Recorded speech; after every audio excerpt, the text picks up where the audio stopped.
Love is spiritual, not natural. You ever think about that? This is absolutely miraculous. With love, you get the results now.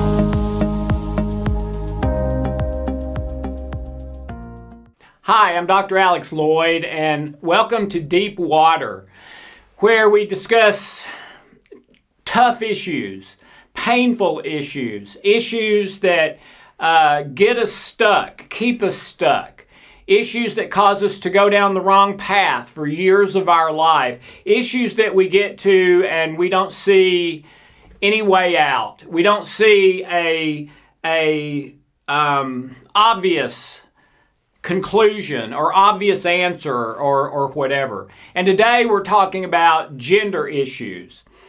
And before I even start, I want to make it perfectly clear, I do not at all consider myself an expert in gender issues. I have a PhD in psychology, and we did have a number of classes on like biological psychology and things like that, but it was not a specialty of mine.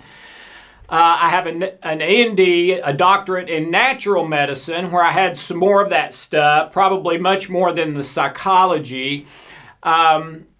And I'm an ordained minister, have been for a long time. But I do not consider myself in any way, shape, form, or fashion an expert in this issue. But it is an issue that is just huge today. It's in the news all the time. It's easily one of the 5 biggest controversial things, I believe, that is swirling around out there.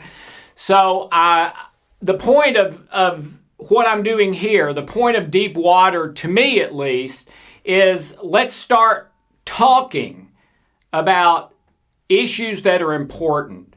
Not that I've got the answers, I don't most of the time.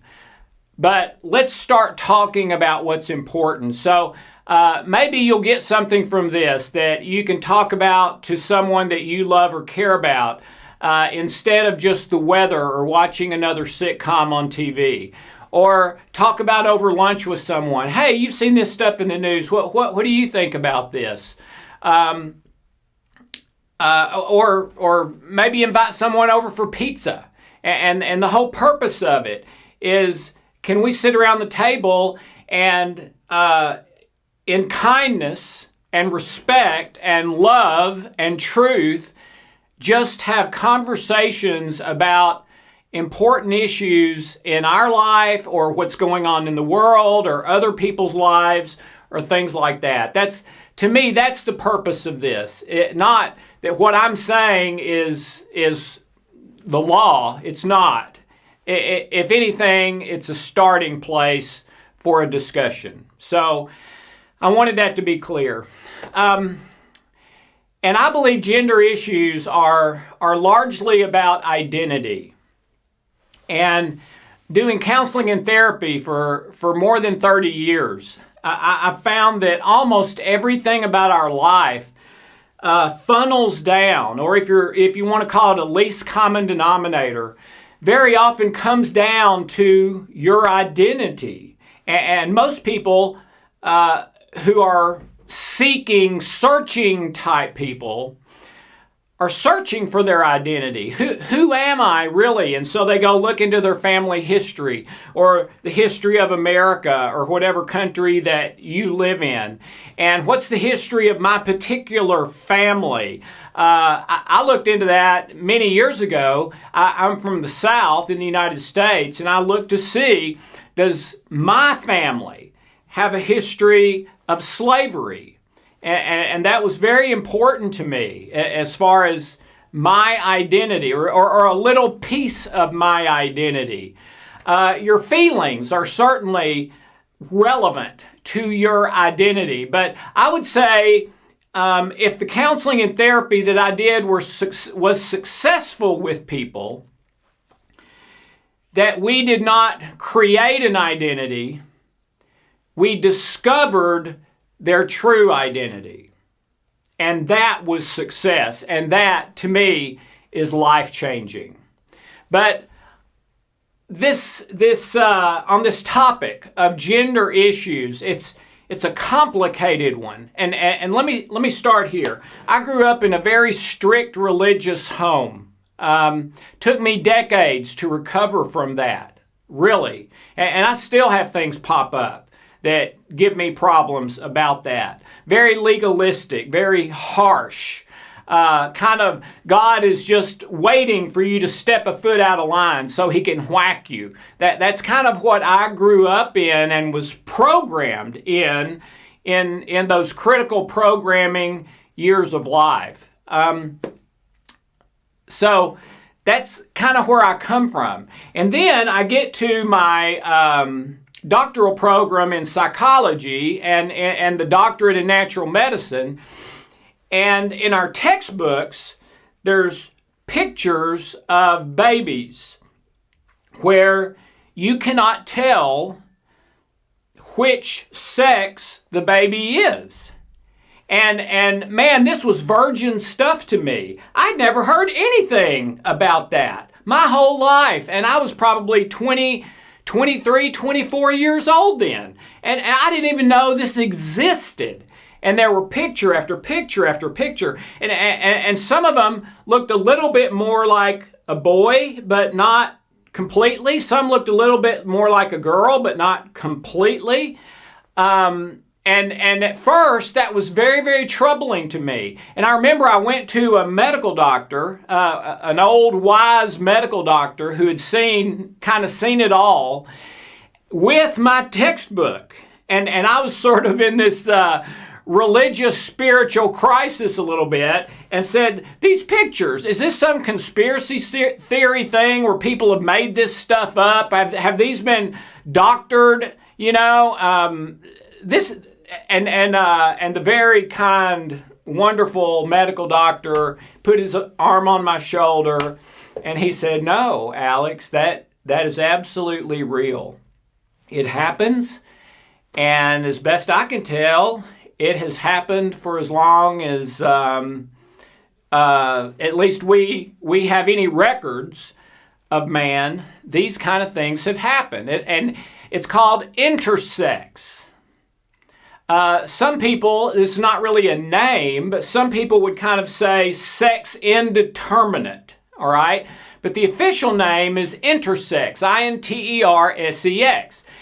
And the statistics on this are that 1 in 1,000 of all people on planet Earth, are born intersex, meaning it is not completely clear which sex they are. All right? 1 in 1,000. So if you want to do the math on that, that's 328,000 people in the United States today are intersex as far as their sexual organs are concerned. That would be 7,800,000 intersex people in the world.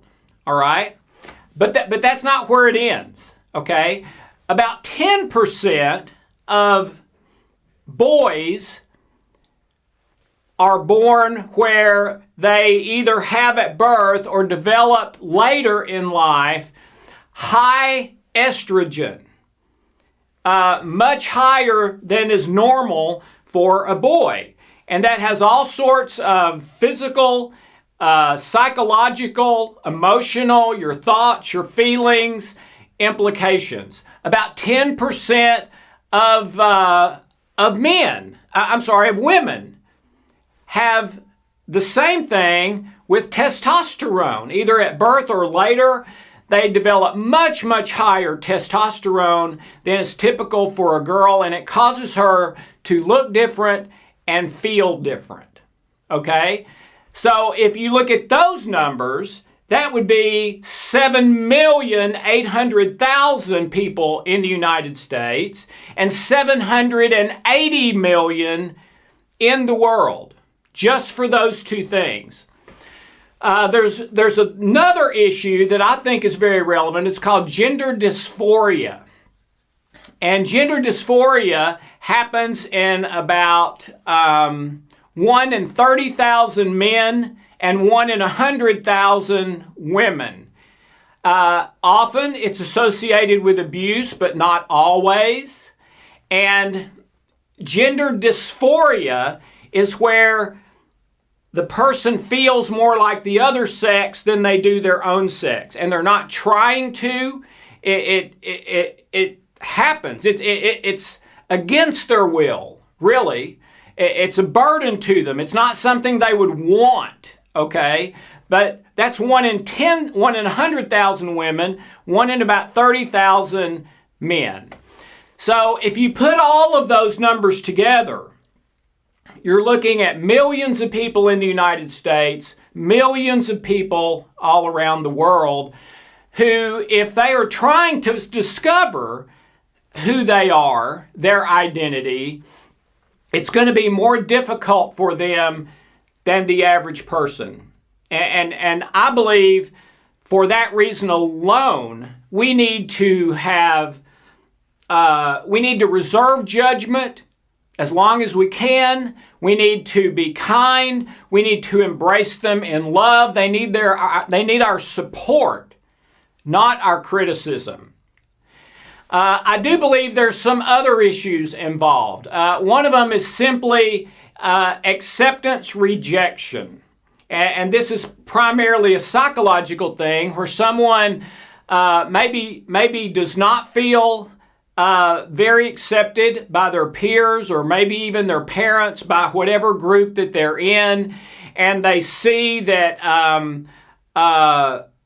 another group of people is getting a lot of attention and a lot of love, you might say, and so they decide in their mind, I'm going to join that group, so maybe I'll get some of that attention that I desperately need because I'm not getting it now in the group that I'm in.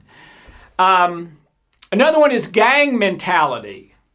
And this is very well documented with all kinds of studies that gang mentality is really all about love, all right? It's a place where people who don't feel like they make a difference or are accepted as they are can be loved and accepted as they are, all right? That can factor in. Even if you don't have any of those physical things, even if you are not intersex, if you don't have an estrogen testosterone issue, if you don't have gender dysphoria, you can still have an acceptance rejection issue or a kind of gang mentality that you're seeking love. And this group seems to be getting a lot of love, so I think I'll join that group. I will say I've worked with a fair number over 30 plus years of people in these kinds of situations, and I'm not sure that I've ever seen that one turn out well, where that is not really the person's identity. They just feel like they need love and acceptance, and so they change their identity. Okay, I'm going to decide that I'm this instead of that because they're getting a lot of love and attention. I've rarely seen that work out well. Sometimes there's a honeymoon period where they seem very happy, but typically long term, that's not what happens. They tend to crash, in my experience, long term, because to them, way down deep, that is not their identity. They are deciding to go against their identity for a particular reason, love and acceptance in this case. And I'm all for love and acceptance, but I believe it has to be with your true identity, not with just something that you make up because those people are getting some attention that I feel like I want. One of the real negative things I see in gender issues is the cruelty of people. I remember for all my life being in junior high school when I went to a private Christian high school. And at that private Christian high school, I would guess there was probably 10 or 15 boys that were some of the meanest young men I've ever seen. And I know some of them today are not. They have changed and they're wonderful people now. But back then, they seemed to take great delight in hurting people. Okay? And as I've been watching some of the gender issues on the internet and on television and things like that, one of the things I thought of, especially when they were talking about an intersex person or something like that going into the restroom like of the opposite sex, one of the things I thought of was just the cruelty of some people. And I absolutely believe 100% that if this had been happening, the gender issue stuff had been happening like it is today when I was in junior high, that some of those mean kids would have absolutely tortured those people who were involved in the gender issues just to be mean and no other reason. And that hurts me every time I think of it. So I would say to all of us who maybe are not involved in some of this gender stuff is you can always be kind. And there's never a call to be mean or to hurt someone, okay? You don't know what they're going through. They may not even know what all they're going through, all right? But one thing I can almost guarantee you is they are trying to live their best life. They may not feel like they're being able to do it, kind of 3 steps forward, 2 steps back, or 2 steps forward, 3 steps back, but they're trying. And nobody wakes up in the morning and says, okay, I'm going to start trying to have my worst life. I'm going to start trying to be miserable. No. Before a person ever gets close to anything like that, they try over and over and over and over to live their best life, to find out their true identity and live it, to love others and be loved. It's only when that doesn't work typically over a long period of time does someone turn, you might kind of say, to the dark side. Another issue with this gender thing is back in the 70s, I believe, in America and around the world. I believe it was the 70s. It may have been 80s. But false memory syndrome became a big deal. And the way it kind of shook out is psychologists, psychiatrists, therapists, counselors, social workers would be counseling people who had problems in their life that they were trying to resolve. That's why they were doing the counseling. And of course, the counselor or therapist is trying to figure out what is really the problem. Counseling 101, my very first day in any psychology class, the professor wrote on the board, the issue is never the issue. And then went on to explain that when the person tells you their problem, why they are there seeing you, that's almost never the problem. The problem is something else underlying, some source issue that's causing that. And your job is not to fix the symptom, it's to find the source and work on that, which is almost never their presenting problem. So counselors and therapists are trained to, okay, that's what they're saying the problem is, but where does it really come from? Well, in most psychological diagnoses, there's a lot of overlap. I mean, the same psychological diagnosis, 2 or 3 different psychological diagnoses can have 4 or 5 of the same character traits. So how do you know which one it is? Well, you try to narrow it down, you try to rule things out as you talk to them more and more, things like that, but you're not always correct. And back in the 70s, there was a rash of therapists who supposedly found abuse and very often sexual abuse in their client when the sexual abuse never happened. And they were able in a lot of these cases to document, go back, and they conclusively, the person wasn't even in the country during that time, things like that.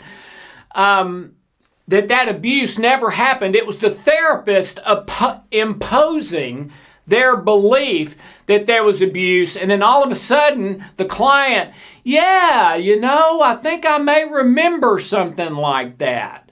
I think you're right. And then they go home and they keep thinking about it, and then a month later, yes, I was abused. This is what happened, when in reality, in a number of those situations, that is not what happened. It never happened. It was a false memory syndrome issue.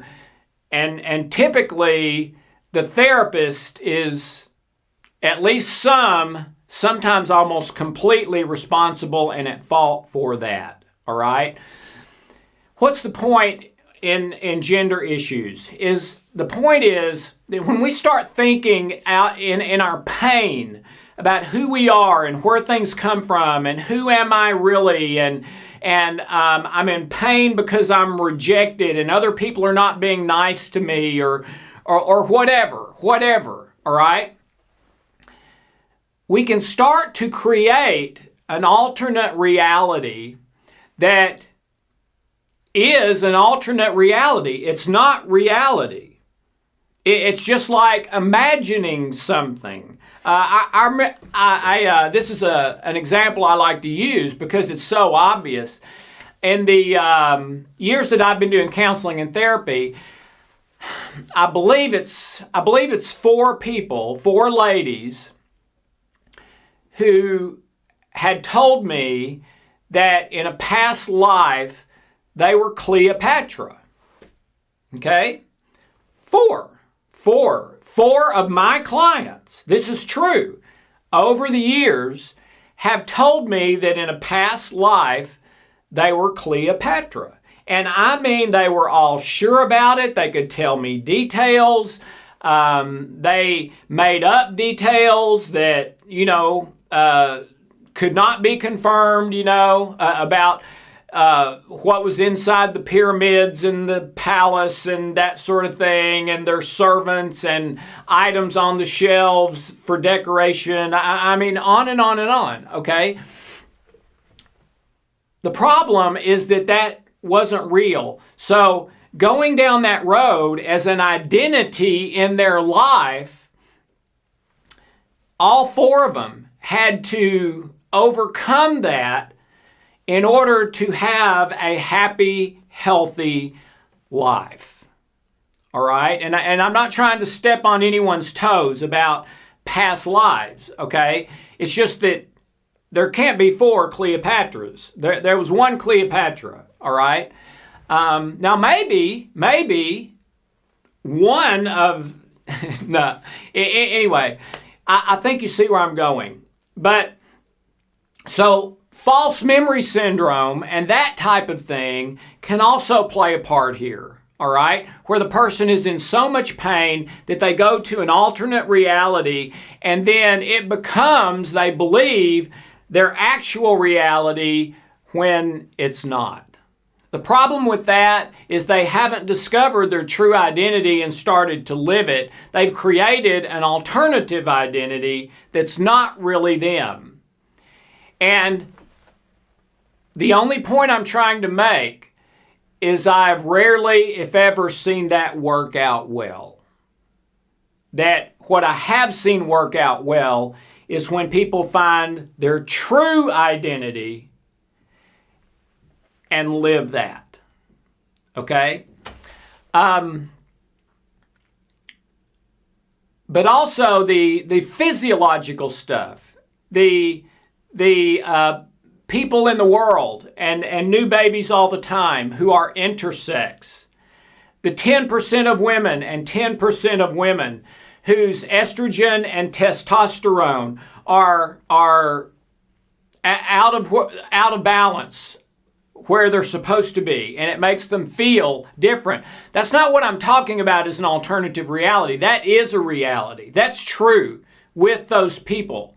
The gender dysphoria, where the person just believes and feels.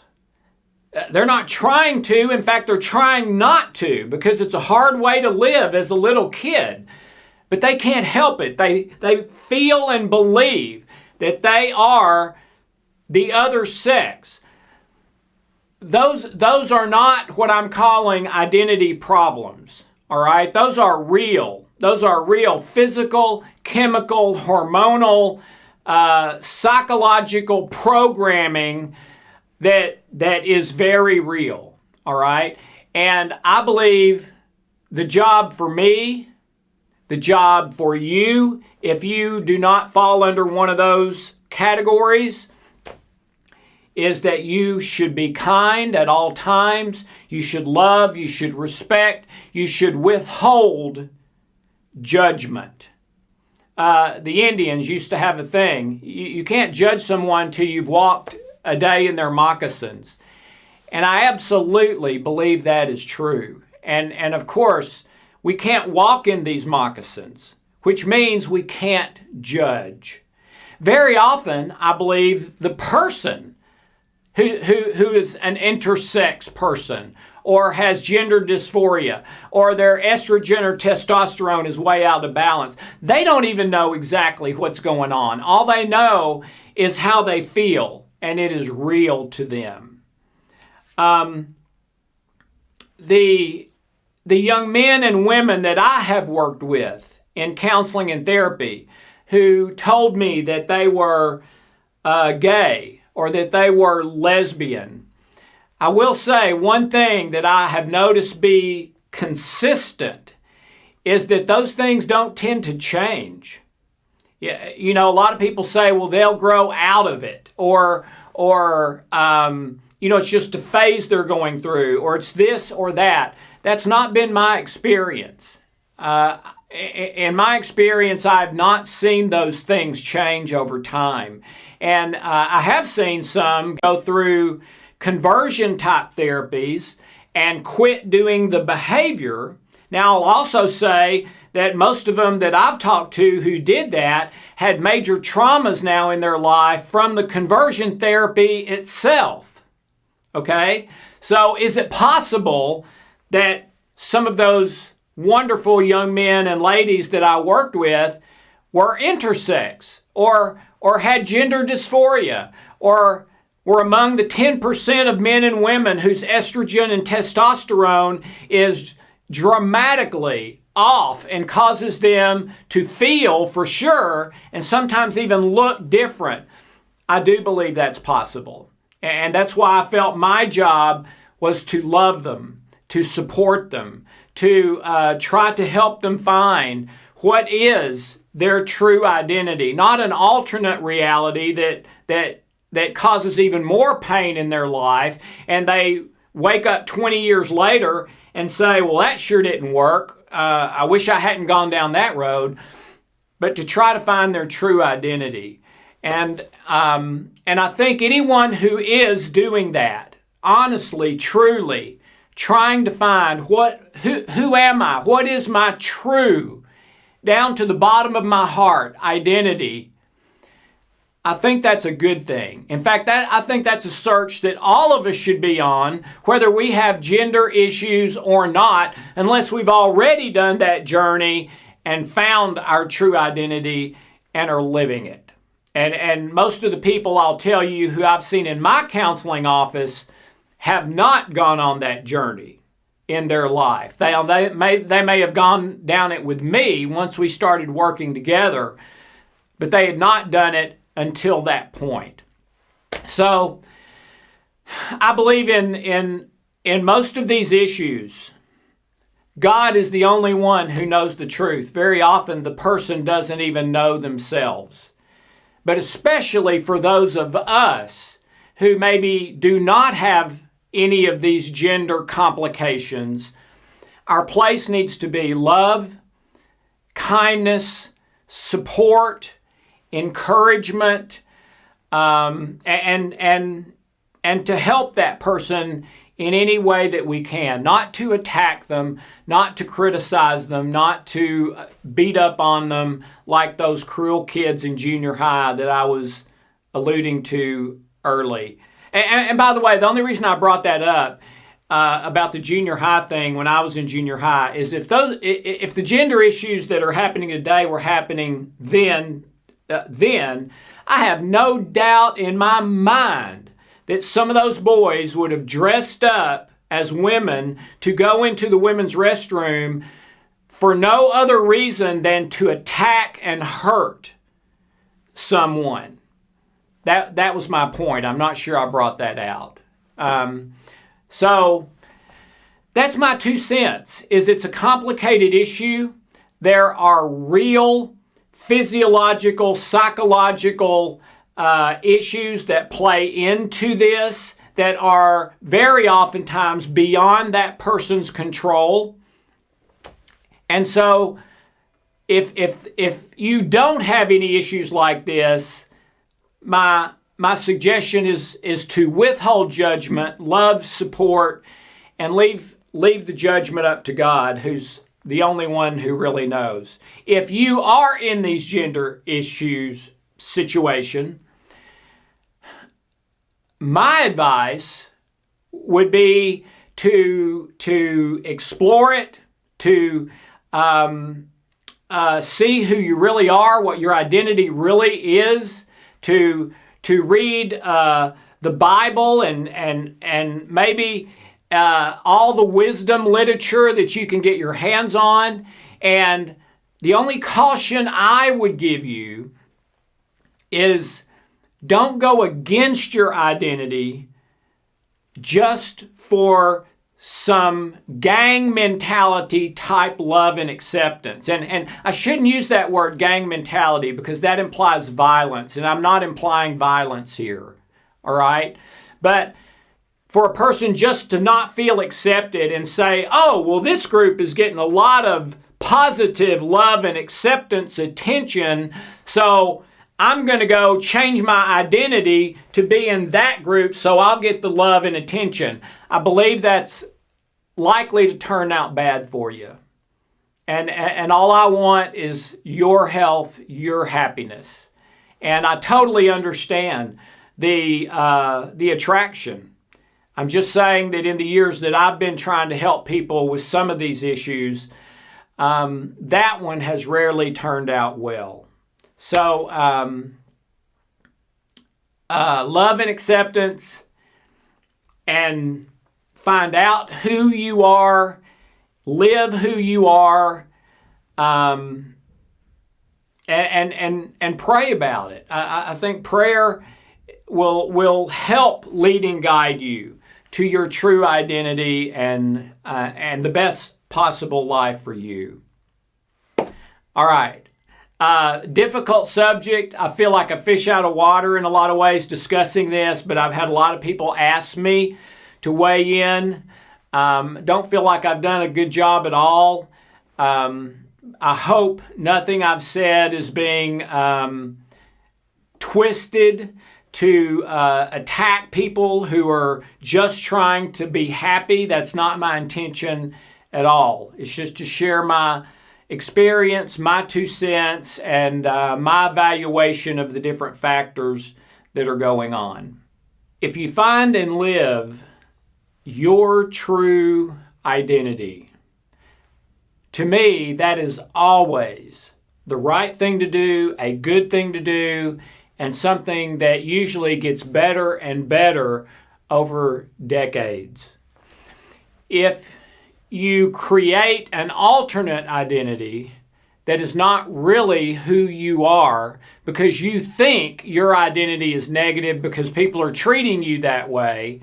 And by the way, that's not true. I believe everyone's true identity is wonderful and positive. You're not better than anybody else, but you're also not worse than anybody else, okay? We're all equal, and love is what we should all be about. But if you create an alternate identity that is not who you really are, I've rarely seen that end well decades down the road. It usually ends badly decades down the road. So that's my concern, is if some people seeing, oh, there's a lot of spotlight shining on this group right now, and they're getting a lot of affirmation. Yeah, way to go, we're behind you. And that's what I feel like I need. So I'm going to join that group, even though inside I don't really feel like part of that group. I don't think that's my real identity, but I'm going to go over there because I just want some of those pats on the backs and positive feedback. That one usually ends badly, long term, in my experience. Now, what is your true identity? I believe that's someone everyone has to find for themselves. And it's not me to judge. It's not you to judge. It's not really anybody to judge. I think really God and that person are the only ones that can know that for sure. And sometimes that person doesn't really know for sure.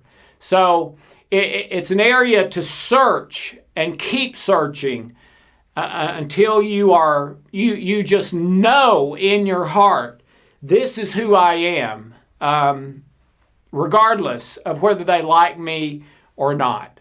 That's the winner that I've found long-term over time. So not trying to criticize or put anybody down. My job is to love everybody, period. That's it. And I believe that should be your job and everyone's job. What I'm talking about here is strictly what I have witnessed seems to work out well long-term for people versus what tends to not work out well long-term for people. And again, no judgment here because there's no way I can know. And probably neither can anybody else, at least not completely. So find out who you really are and live that. One thing that I cannot stress enough is that until you decide what your identity is, you don't know who and what you are in these gender issues, okay? Because your identity is what determines that.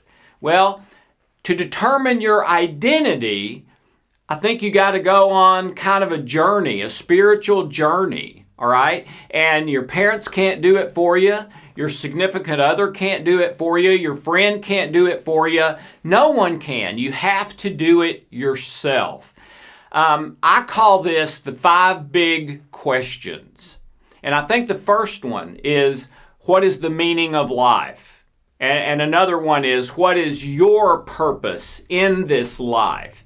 And I think you've got to go through and answer those 5 questions before you can know what your identity is. And then when you know what your identity is, then I think you can make a good decision. But making a decision, I wanted to stress this too. From so many people who I've worked with gender issues, what I hear is about 99% attraction. Okay? I'm not attracted to this person, I'm attracted to this person. Or I'm not attracted to this sex, I'm attracted to that sex. Well, is that a factor to consider? Absolutely. Is that the factor to consider? I would say no. And here's why. Alfred Hitchcock had a wonderful quote, and you may be too young to know who Alfred Hitchcock was, but he was one of the best horror film or suspense film directors of all time, and very, very famous in his time. You ought to watch one of his movies if you haven't. They're really good. But anyway, Hitchcock had a famous quote that anyone is capable of murder under the right circumstances. And of course, his horror movies, there's murder in a lot of them, okay? Well, I know he's not a psychologist, but he's exactly right, okay? That's kind of the Les Miserables story, one of my favorite plays and musicals. Oh, what an incredible, incredible story. I watch it several times a year just for the good of my heart. But the whole story is about a person committing a crime who in normal circumstances would never have committed a crime. And then everything that came from that. Well, when we're talking about gender issues and sexual attraction, I believe that under certain extreme at times, sometimes not so extreme, circumstances, any person can become aroused in just about any sexual circumstance. I've seen that. I believe that. I've talked to people in the field. I've talked to people. One of my dear friends is a psychologist who he's actually called a sexologist. His specialty is working with sexual issues, okay? And he absolutely confirmed that's true, that pretty much any person could be aroused sexually by almost any type of sexual situation if they were exposed to it long enough in the right circumstances, okay? So, especially if you're talking about someone who's endured a lot of pain or who's in a lot of pain now, people have rejected them, people have hurt them, situations like that. Not always, but sometimes that's the case. You need to understand that.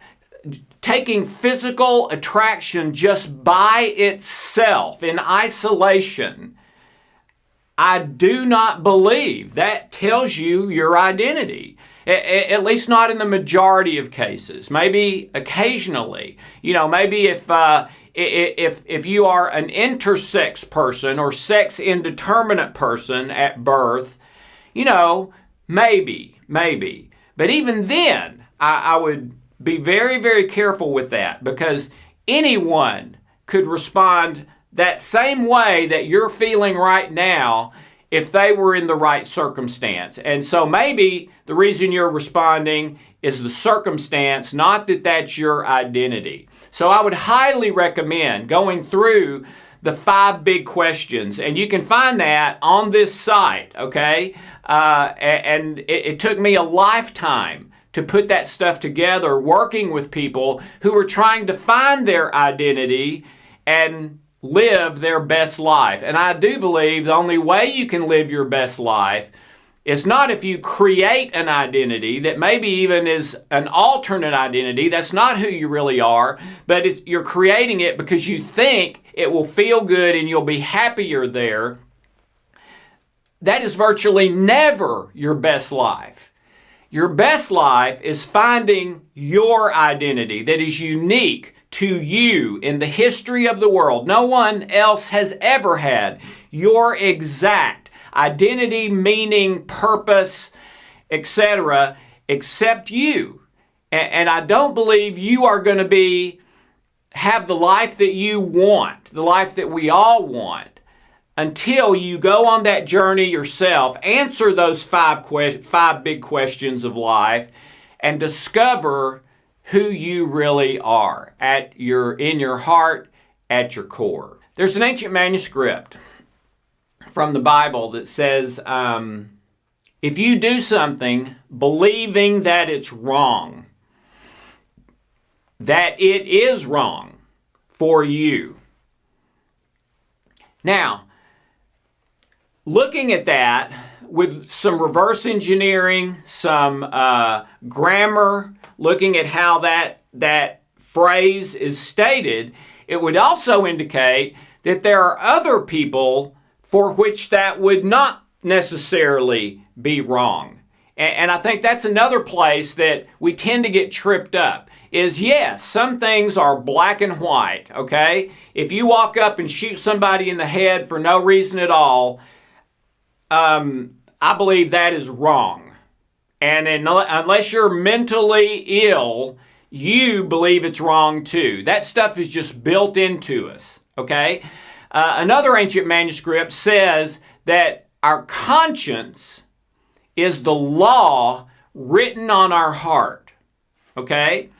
And if we follow our conscience, it will lead us to the morally right choice and decision for us, unless, and there's a big unless your conscience is seared. It's like you burned your hand and now you don't have any feeling there because that part of your hand is dead now. Your conscience can be not dead, but at a place where you really can't hear from it because it's spoken to you, go this way, and you've gone that way. Over and over and over and over. You've ignored it. You've not done what your conscience told you was the right thing for you to do. The difference in that and burning your hand is your conscience can come back. If you start listening to it, it will come back, all right? And then you have this incredible mechanism built in you, the law that is written on your heart for what is right and wrong, what is best and not as good for you in just about any and every situation. And so that's another big one. I would say that there may be some things for you that are wrong for you that are not wrong for other people. There may be some things that are not wrong for you that are wrong for other people. Or did I just say the same thing twice? I think you get the idea. There may be some things that are wrong for you or right for you that is not true of other people. And I absolutely believe that. Your conscience can tell you what those things are. So before you just do something, or before you just do what feels good, consult your conscience, okay? And pause. Give it some time. Don't demand an answer in 5 seconds. Give it a day or two. Go through these 5 big questions in your life and then start saying, okay, how do I really feel way deep in my heart, in my conscience about this gender issue or having that kind of physical activity, all right? But remember, you can't just go on attraction because you could be attracted to virtually anything in the right circumstance. You need to consult your conscience. And yes, it is true that just because somebody says that's wrong doesn't necessarily mean it is wrong, and especially for you. But you're not going to know that until you go through the 5 big questions, find your identity, and consult your conscience. That's the only way you're going to know that for yourself. And the only way to have your best life is to act on who you really are after finding your true identity. I had a client one time that sort of opened my eyes about some of these things. At least that's the way I saw it. Because all of a sudden I saw much more possibility for a healthy life than I had before. The client had come to me because of gender issues, sexual issues, and was not too far from a suicidal place, in their words, not mine. Were being ostracized by pretty much everyone that they had held dear. The person was a Christian, wonderful person, kind of person you would want to meet and talk with and have as a friend and that sort of thing. And was just in agony and had been in agony for years and was getting close to the end of their rope. And we went back and forth. I felt out of my depth, but I was doing the best I could. And they'd already been to like a sexologist to get their perspective and had been referred to me. And I'll never forget asking this person, well, have you been to your medical doctor? and for the medical doctor to tell you, if they have any insight, why you feel what you feel and why you don't feel what you don't feel. And both were very relevant.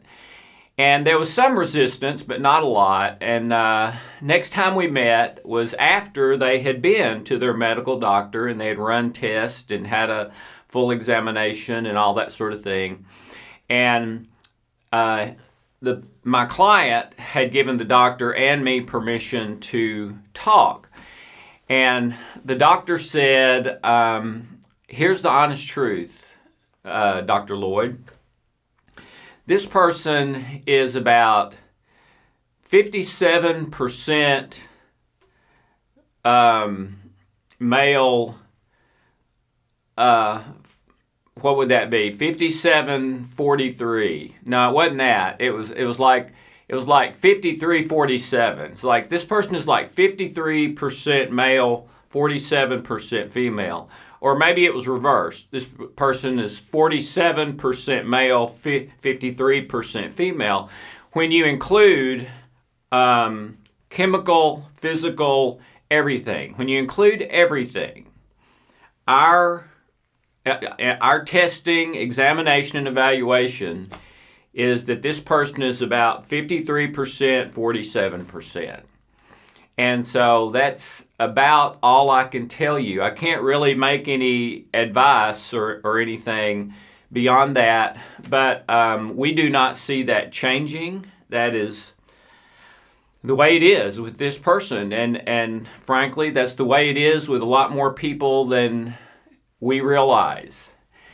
And that phone call with that doctor kind of shook me up, okay? And I do believe we are a three-part being. We are body, we are mind, we are spirit. And even when you talk about the physical, it's not just, this physical. Hormones are physical. Brain chemicals are physical. I believe the signals sent back and forth from the brain to the kidney and from the gallbladder to the brain and back. There's chemical signals sent and there's electrical signals sent. And I think all of that is part of our physical system, that we don't get to the non-physical till you start talking about the mind and memories and thoughts and things like that. But that's part of us too. Our mental being is part of it too. And then there's also spiritual. So I think it's really critical for every single person who is struggling with gender issues themselves, and for every single person who is struggling with them as someone who cares about that person or is connected to them in some way, that there needs to be, what are they as a person? What's their true identity, physically, mentally, spiritually? And I believe part of that, a medical doctor or someone like that could determine. Part of it, you have to go through something like the 5 big questions. What is the meaning of life? What is your particular purpose in life? Are you living in love A or love B? There's a dramatic difference depending on which of those two you're living in. Are you living out of reaction to trauma and possibly abuse, but not always, just trauma? Are you living out of some time when you were 8 years old on the playground and you were rejected and it hurt so bad and was the most painful experience of your life, and what you're doing now is all about that 8-year-old memory? You're still trying to make that 8-year-old memory better, or you're still trying to run away from that 8-year-old memory, believing that that's what life is about, when it's not. That would be a lie. That 8-year-old memory happened a long time ago. That is not who you are. That's like a splinter that's in you again, but it's not really you. So I think before any of us can make a judgment and maybe not even a judgment, but come to a place, well, here's my opinion. You've got to consider all of this, and if you're not the person, if you're just someone who loves that person, I think you got to realize you may not be able to come to a judgment ever, because that person and God may be the only ones that know.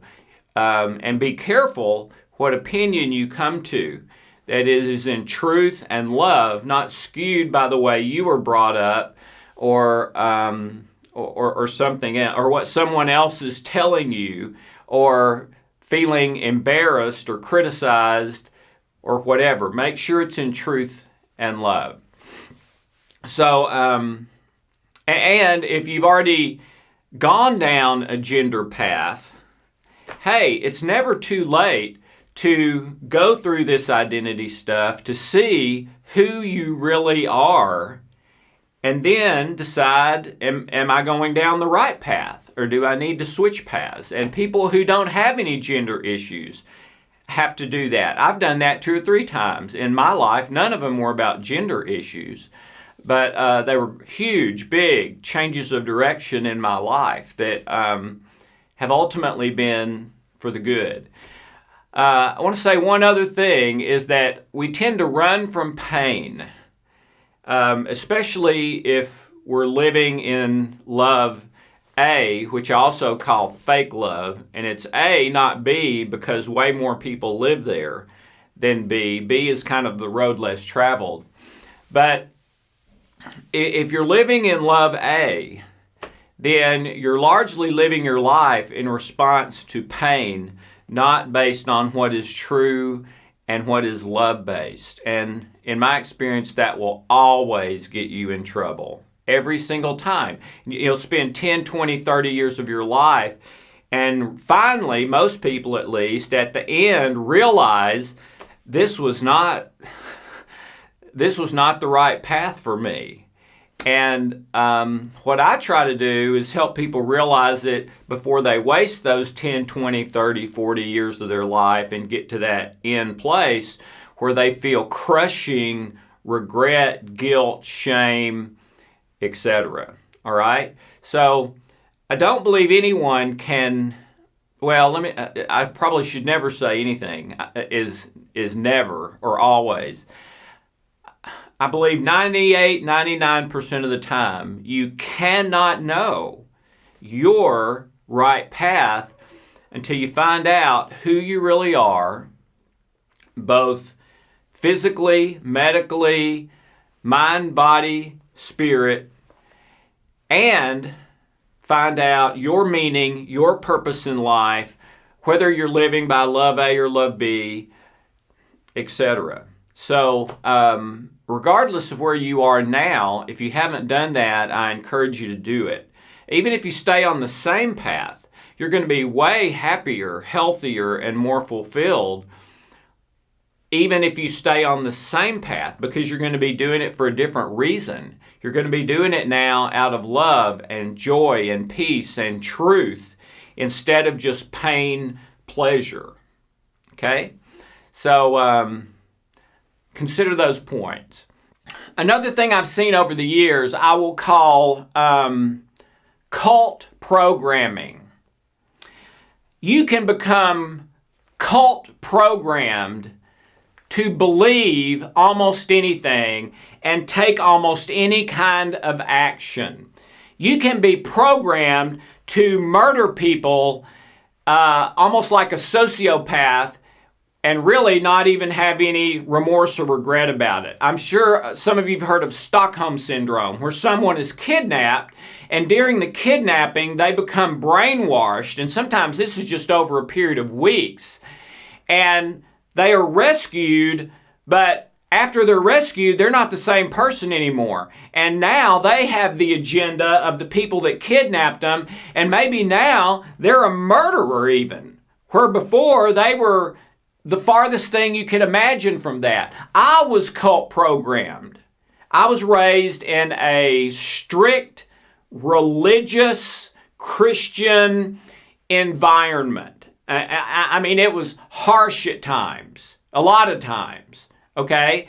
And it seriously took me about 10 years once I realized that so much of what I had been taught and programmed wasn't true. It took me about 10 years to recover from that. My wife, Hope, can tell you that after I discovered the truth about a lot of the stuff I was taught growing up, I had nightmares and night sweats every single night for 6 months. I would wake up every night screaming and soaking in sweat, and I'd soak the sheets and blankets in sweat.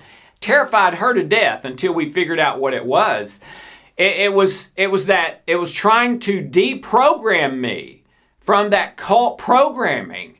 I was having these nightmares that I was going to hell, that, I was like, God was dangling me on a string above a fire and doing like this with me because of things like worshiping in a building that had an instrument, or some little bitty tiny thing like, missing a church service on a Wednesday night, or 100 other things that I was basically raised to believe that is a mortal sin and you are going to burn in hell if you do that. That is cult programming. But you can have cult programming about almost anything. I know a guy who has cult programming about Chevrolet versus Ford. It's amazing. The rating services can come out for the year, and I've actually seen this happen, where Ford was at the top and Chevrolet was at the bottom, and he still could not say that Ford was better. He had to come up with this whole conspiracy theory thing that was just unbelievable. And there were a number of us sitting around listening to this, and we're like, you really believe that? And yeah, they've always been against Chevrolet. It's a conspiracy by the media. It was unbelievable. And this is a guy who is normal in almost every other way. Not one of the nicest guys you'd ever meet. But about this one issue, he had been cult programmed by his father, his grandfather, the men in his life that he respected. Now, if you're going to be cult programmed, that's a pretty harmless one to have. But gender issues cult programming can be just as strong and much more destructive. You can find yourself in a situation that is not consistent with who you are. It's not consistent with your conscience, and you waste 20, 30 years of your life in something that ends badly. Now, I'm not saying that. Let me make one thing clear. For the people who are born intersex or sex indeterminate, for the people who are born with extremely out of range hormones for their particular sex, for people who have gender dysphoria, and a number of other things, okay? I hope I'm not coming across as harsh on you, because I know you have a different situation, all right? For you, maybe it doesn't feel like a choice, and maybe it's not a choice. But I believe if you go through the 5 big questions, find out your identity for real outside of extreme circumstances or cult programming, you will probably come to the same conclusion that you would otherwise, even without that, because your true identity will take you to your best life, okay, and who you really are, okay? But understand that if you have been really indoctrinated by an extreme person or an extreme group, you may have cult programming. And until you unwind that, and it probably won't take you 6 months of night terrors, I believe we've got tools that can help you do that pretty quickly.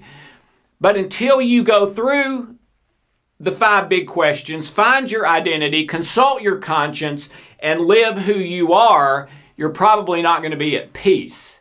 Even if you're doing the exact same behavior, you may not be at peace because you haven't done the work to prove to yourself that this is really right and this is really who I am.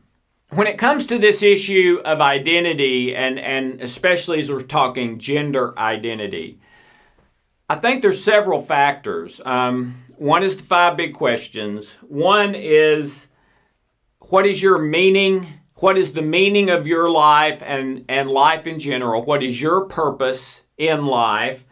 What is your biological identity?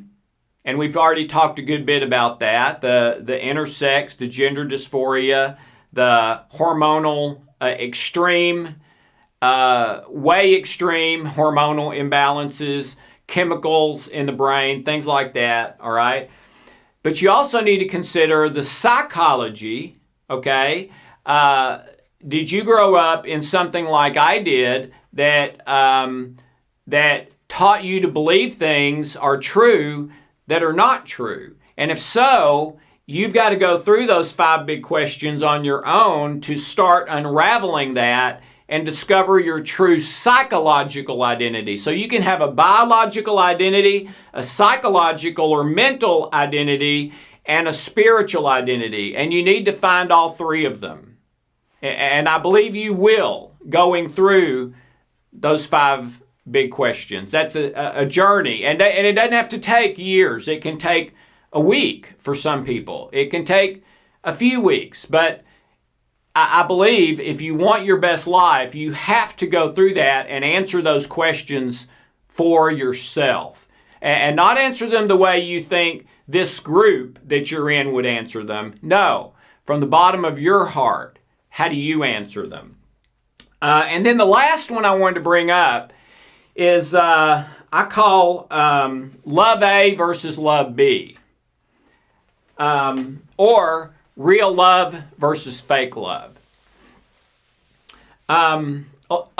Love is the most wonderful, powerful thing in the world. It's what makes life worth living. I believe you'll discover, if you do go through the 5 questions, that the biggest common thread through all of it is committing to a life of love and living a life of love.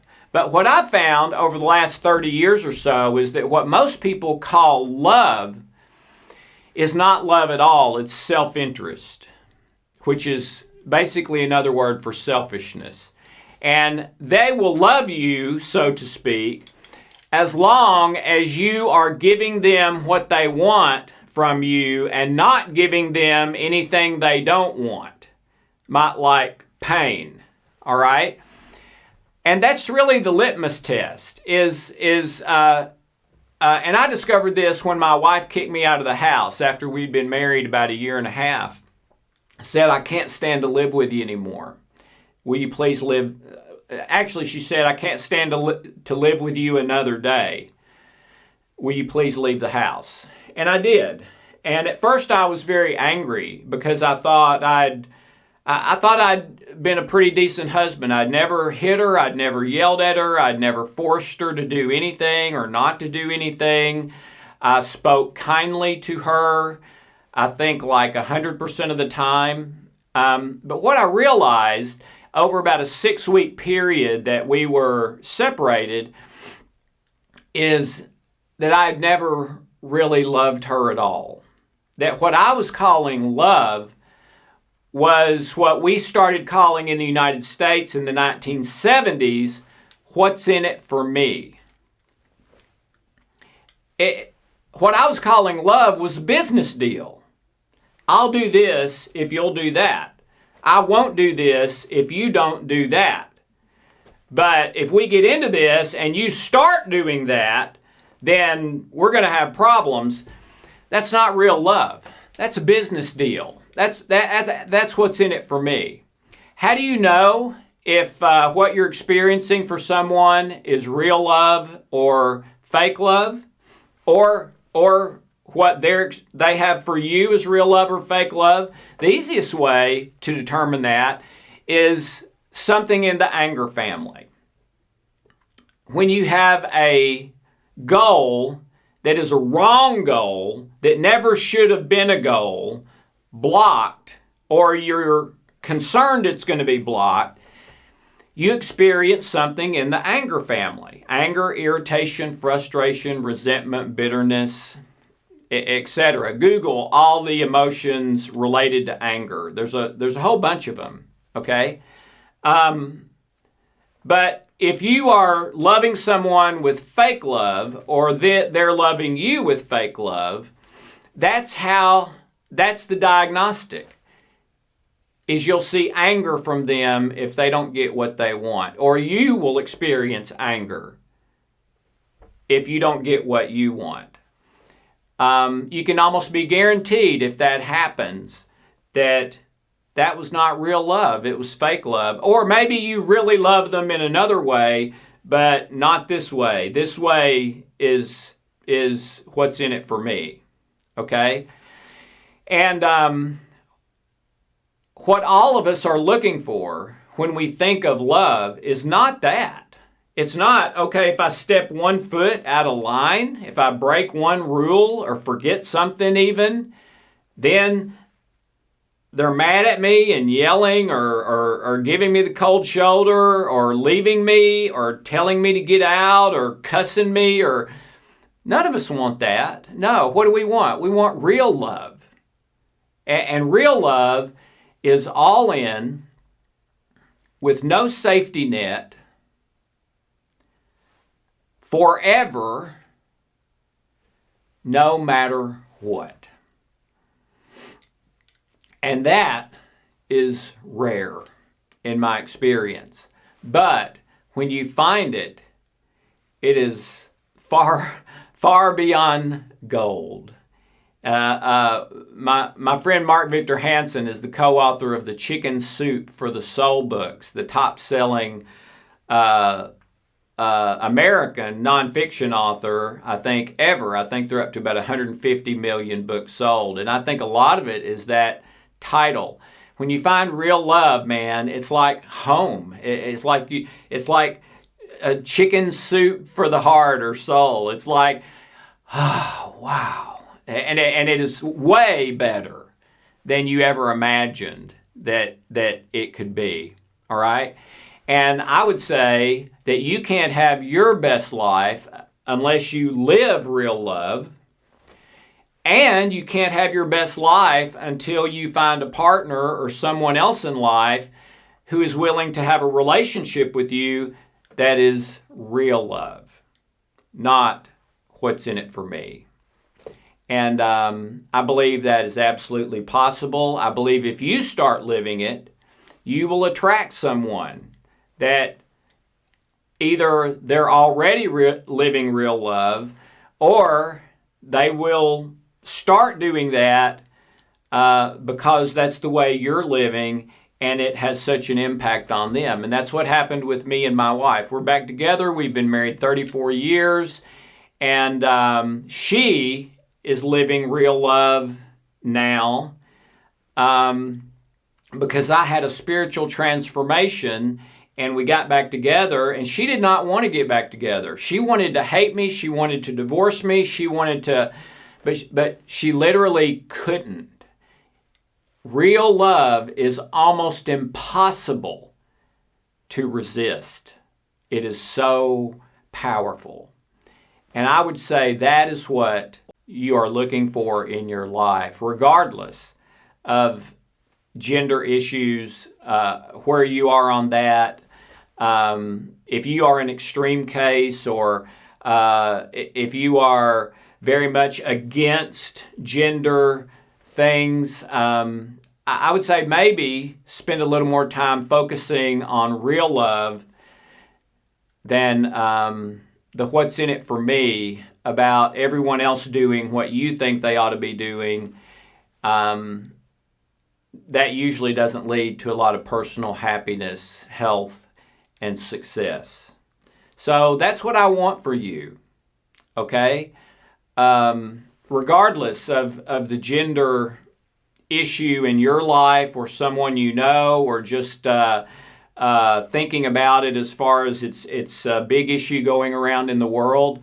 That's true. But living day to day, real love is the most important thing. And typically, if you get that right, the other stuff will sort itself out and will become right also.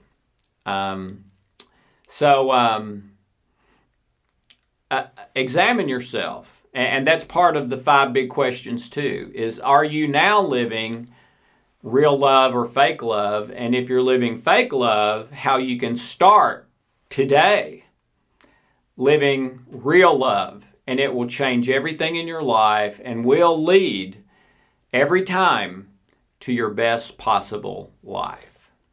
And I believe that's why we're here. I believe that's what God intended. And I believe it is available to every one of us, all 7.8 billion in the world and 330 million in the United States. Boy, what a revolution it would be if all of us committed to real love and stopped any way that we are participating with what's in it for me, fake love. Thank you so very much. I hope this has been a little informative. I hope it causes you to think a little bit. If you have questions, if you have constructive criticisms, please let me know. Usually when I get those, I respond to each and every person, okay? So I would love to hear from you. Have a wonderful, blessed day. I love you.